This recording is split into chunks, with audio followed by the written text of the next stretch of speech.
In today's video, I'm going to teach you how to set a due date for a task in ClickUp. To get started, open ClickUp and head into your workspace. Once you're in the right space, navigate to the task where you want to add a due date. When you find it, click on the task to open it.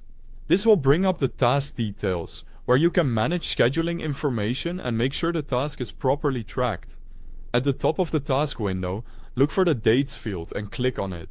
This is where ClickUp lets you define when the task should be completed. After opening the Date selector, choose the due date that matches your deadline.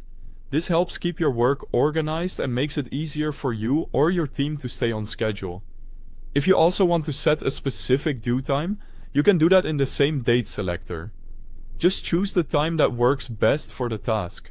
ClickUp also supports natural language entry, which can make things faster. For example, you can type something like Friday at 3 p.m. and ClickUp will usually understand it and apply that date and time automatically. This is especially helpful when you want to move quickly without manually clicking through the calendar. Once you've selected the correct date and, if needed, the time, confirm your choice. After that, the due date will appear directly on the task, so you can easily see it anytime you return. It's a good idea to double check that the date shown matches what you intended before closing the task. You can also set a due date without opening the task in detail.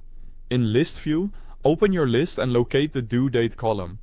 Next to the task, click the calendar field and select the date you want. This is a convenient option when you're updating several tasks at once and want to work quickly from a single screen. If you prefer Board View, open the board and hover over the task you want to update. You should see a calendar icon appear. Click that icon and select the due date from there.